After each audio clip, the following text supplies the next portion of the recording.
CrossFit Brest, bonjour. Aujourd'hui on se retrouve pour le WOD The Landlord. Donc c'est un WOD inspiré du WOD DT, un WOD référence en CrossFit, un petit peu amélioré et du coup je le trouve un petit peu moins brutal. Alors ça va être un AMRAP de 12 minutes sur l'enchaînement suivant, 35 double unders, 9 double dumbbell deadlift, 7 double dumbbell en power clean et 5 double dumbbell push jack. Pour la charge, vous allez utiliser une charge modérée. Donc là, si vous avez des dumbbells, la RX homme c'est 22,5, donc 2 dumbbells de 22,5 et pour les femmes c'est 2 dumbbells de 15 kg. Vous adaptez au poids kettlebell si c'est des kettlebells que vous possédez. Sinon, si vous n'avez pas de charge additionnelle, prenez 2 petits sacs à dos ou 2 sacs à dos lestés, d'accord, et du coup charge modérée. Il faut vraiment que ce soit des charges modérées pour tenir le même rythme sur l'ensemble des 12 minutes.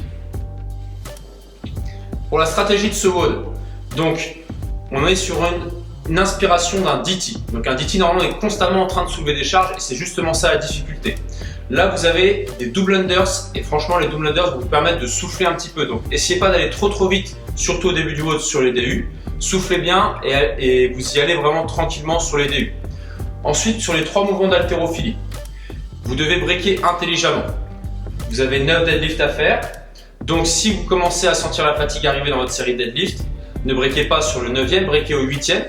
Comme ça, lorsque vous allez ramasser vos deadlifts, vos dumbbells, vous ferez votre 9e deadlift et vous pourrez repartir sur les hand power clean sans avoir à faire un deadlift supplémentaire qui ne sert à rien.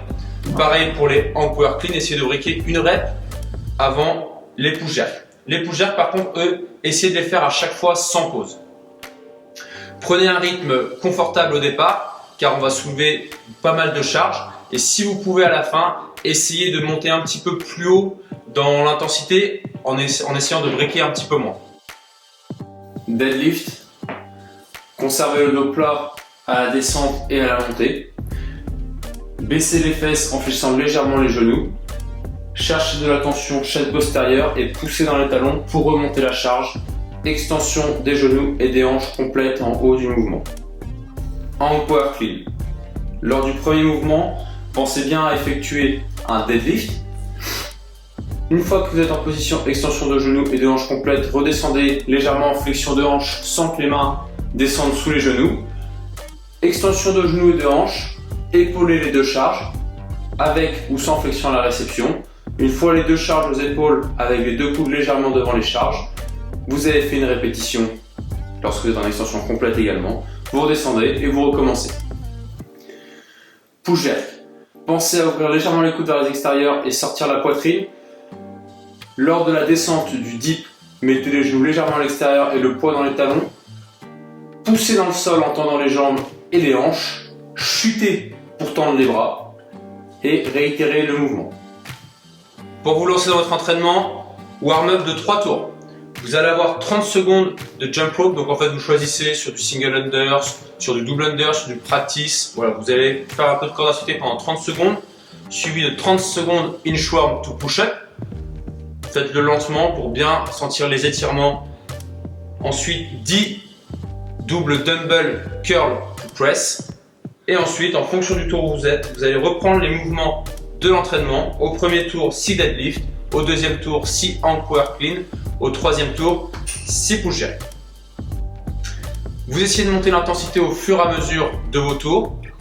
Si à la fin de votre WOD, voilà, vous vous sentez bien, ça s'est bien passé, ça vous a pas trop percuté, on vous proposera un petit after party à base d'handstand walk ou d'apprentissage et de DU.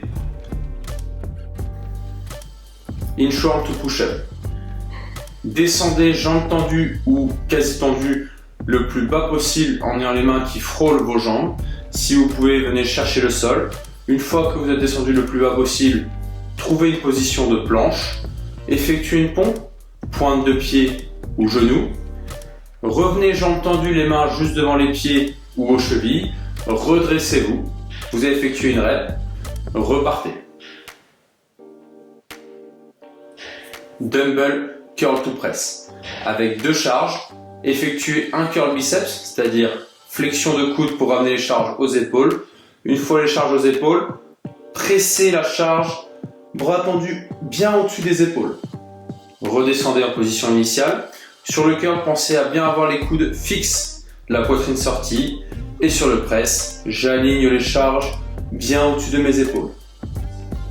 Donc, after party pour les plus téméraires d'entre vous, vous allez avoir des double unders et de la marche sur les mains.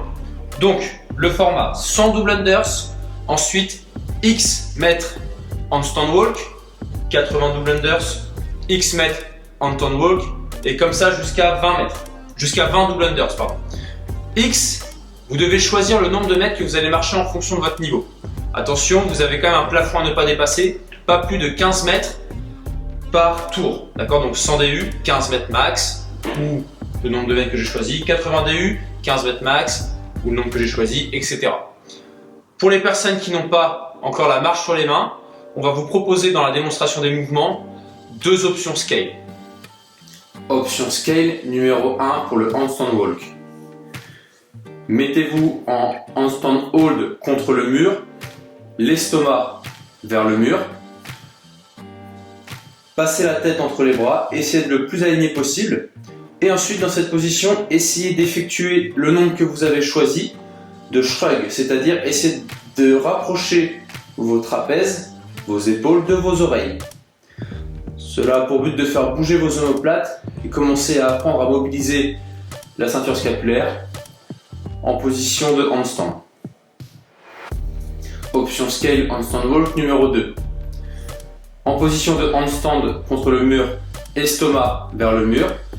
Vous avez placé au préalable une plate entre vos mains, une petite marche pas très haute. Vous avez la plate entre vos mains, ou peu importe quel objet. Vous montez une main après l'autre et redescendez une main après l'autre. Pour réussir cet exercice, poussez très fort dans le sol avec la main qui reste au sol. Essayez d'écarter un petit peu les pieds si vous manquez un petit peu d'équilibre pour gagner en balance. Et allez-y doucement. Bon entraînement à tous et à bientôt.